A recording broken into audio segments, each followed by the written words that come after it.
جیسے محافظ اور سمجھدار سرحدوں کی حفاظت کے لیے رہیں گے تو باہر سے خطرات کم ہوتے رہتے ہیں۔ آئیے ہم اپنی بسم کو اور آگے بڑھاتے ہیں اور ایک منزل کی طرف اور آگے لے کر کے چلتے ہیں۔ گزارش کر رہے ہیں جناب مولانا محمد عظیم صاحب سے کہ جن کا عنوان ہے ولایت فقیہ کیا ہے، کیونکہ وقت کا مختار اور آج کا ولایت فقیہ یعنی سمجھداری ہو تو سمجھنے کے لیے بہت ضروری ہے۔ ایک سلوات پڑھیے سب مل کر کے۔ اعوذ باللہ من الشیطان الرجیم، بسم اللہ الرحمن الرحیم، وصلی اللہ علی محمد وآلہ الطیبین الطاہرین، اما بعد فقط قال اللہ تبارک و تعالی فی القرآن المجید وهو اصدق الصادقین وقولہ الحق۔ بسم اللہ الرحمن الرحیم، ربنا لا تزغ قلوبنا بعد اذ ہدیتنا وہب لنا من لدنک رحمہ انک انت الوہاب۔ صلوات پڑھیں محمد و آل محمد پر۔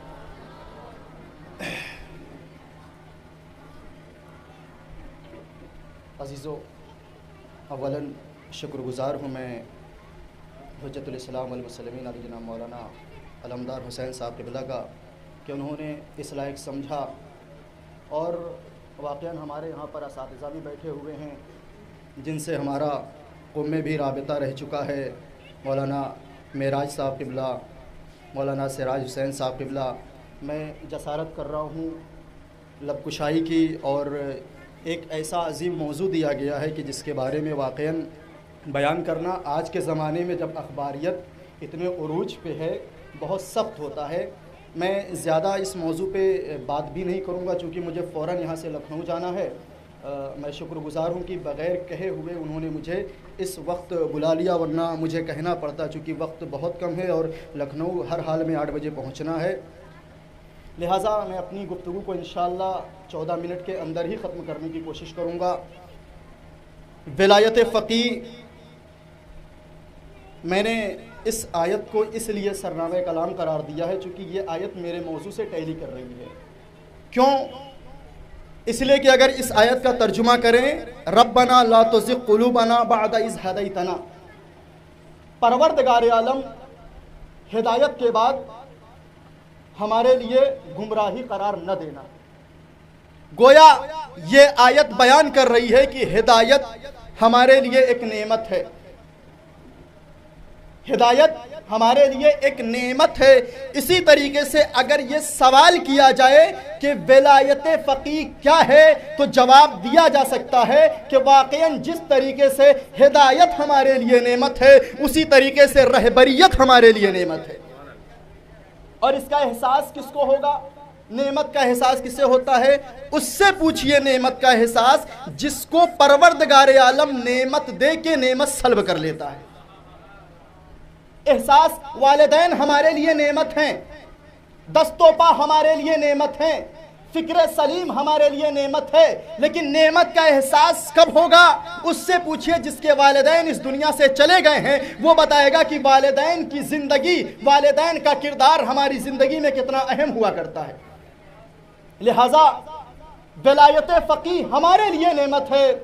ایک چیز اور اگر سوال کیا جائے کہ ہمارے معاشرے میں ولایت فقیہ کا کیا رتبہ ہے، کیا رول ہے، کیا کردار ہے، تو میں خلاصتاً بیان کرنا چاہوں گا کہ واقعاً ولایت فقیہ دین میں کوئی نئی چیز نہیں ہے، ہمارے درمیان کوئی نئی روایت کا نام، نئی چیز کا نام نہیں ہے، بلکہ جس طریقے سے غدیر کے میدان میں پروردگار عالم نے رسول اسلام سے کہا تھا کہ دیکھو اگر اس ولایت کا اعلان یہاں پر نہ کیا تو گویا کار رسالت انجام نہ دیا۔ گویا میں کہنا یہ چاہتا ہوں خلاصتاً کہ ولایت علی کا اعلان کرنا رسول کی رسالت کے لیے جس طریقے سے ولایت علی علیہ السلام اہمیت رکھتی ہے، اسی سلسلے کا نام ہے ولایت فقیہ۔ یعنی کوئی نئی چیز نہیں ہے بلکہ ایک سلسلہ ہے ولایت فقیہ ہمارے درمیان۔ دیکھیں میرے پاس وقت نہیں ہے اور آپ حضرات کے پاس بھی وقت نہیں ہے، میں اپنے موضوع کو یہاں پہ روک کے الحمدللہ زینب کلاسز کے یہاں پر اسٹوڈنٹ بیٹھے ہوئے ہیں، ہمارے علماء یہاں پر تشریف فرما ہے، میں اپنے استاد کی 2 مثال صرف پیش کرنا چاہتا ہوں کہ آج کے زمانے میں ہمارا ایسا سیمینار کرنا ہمارے لیے ضروری ہے یا ضروری نہیں ہے، ایسے قدم کو بڑھانا ہمارے لیے ضروری ہے یا ضروری نہیں۔ ہمارے استاد فرماتے ہیں کہ کبھی آپ جب برف باری ہو، غور سے سن لیجیے گا مثال، میں یہیں پر اپنی گفتگو ختم کر دوں گا، جب کہیں پر برف باری ہو، برف باری مکمل ہو جائے یا برف باری ہو رہی ہو، اس دوران ہر فرد برف باری کا مزہ لیتا ہے۔ اگر ہم اس دوران اپنے قدم کو برف پہ رکھتے ہیں تو ہمارے پیر دھس جاتے ہیں، ہمارے قدم دھس جاتے ہیں، گویا ہمارے بچے لطف اندوز ہوتے ہیں، ہمارے قوم کے لوگ ایسے منظر سے لطف اندوز ہوتے ہیں۔ لیکن اگر ہم تھوڑی دیر ٹھہر جائیں اور اس کے بعد اسی برف پہ قدم رکھیں گے تو ہمارے پھسلنے کے چانسز زیادہ ہیں، ہمارے سلپ کرنے کے چانسز زیادہ ہیں۔ گویا یہ بتایا جانا چاہتا ہے کہ جب ہمارے درمیان اخباریت کا ماحول اور اخباریت اس قدر عروج پہ آ گئی ہے، ایسے مقام پر ایسے زمانے میں ہمارا اور آپ کا ایسا سیمینار کرنا، ایسے سیمینار کر کے یہ میسج دینا ہمارے لیے ضروری ہے کہ دیکھو آج ابتدا میں اگر ان کے خلاف کھڑے نہ ہوئے تو یاد رکھنا اس برف کے مانند یہ سخت ہو جائیں گے کہ اگر بعد میں ہم ان کے خلاف کوئی ایکشن لیں گے تو ہمارے پھسلنے کے چانسز ہوں گے اور ان کی ثابت قدمی کے چانسز ہوں گے۔ ضرورت ہے کہ ہم ان کے خلاف ایکشن لیں اور ایسے سیمینار برگزار کریں۔ اور دوسری چیز، ہمارے استاد فرماتے تھے، قم میں جب ہم طالب علم تھے تو انہوں نے ایک بہت ہی عجیب و غریب واقعہ بیان کیا۔ ہمارے علماء ہیں یہاں پر، میں خود اپنے لیے یہ بیان کرنا چاہتا ہوں اور شاید یہ آخری بات ہو۔ برف باری ہو چکی تھی، ایک بچہ برف باری کے مزے لے رہا تھا، اس پہ چل رہا تھا، تو ایک شخص نے، ایک عالم دین نے کہا کہ بھیا آہستہ چلیے گا، خدا نخواستہ سلپ ہو گئے تو آپ کے جسم کو نقصان پہنچنے کے چانسز ہیں۔ تو بچے نے بہت ہی عجیب و غریب جواب دیا ہے، گویا یہ جواب نہیں ہے بلکہ ایک ایسا پوائنٹ ہمارے لیے دیا ہے کہ آخر قوم صحیح کب ہوگی، کسے صحیح ہونا چاہیے۔ انہوں نے کہا، بچے نے کہا کہ مولانا آپ میری فکر نہ کیجئے بلکہ آپ اپنے بارے میں دیکھیے، اگر میں اس برف سے پھسلا تو میرے جسم کو نقصان پہنچنے کے فقط چانسز ہیں، لیکن یاد رکھیے گا کہ آپ اس منزل پر ہیں، آپ رہبریت کی اس منزل پہ پہنچے ہوئے ہیں کہ اگر آپ اپنے ایمان کی برف سے پھسل جائیں گے تو یاد رکھیے گا اس میں فقط آپ کا نقصان نہیں ہوگا بلکہ پوری قوم کا نقصان ہوگا۔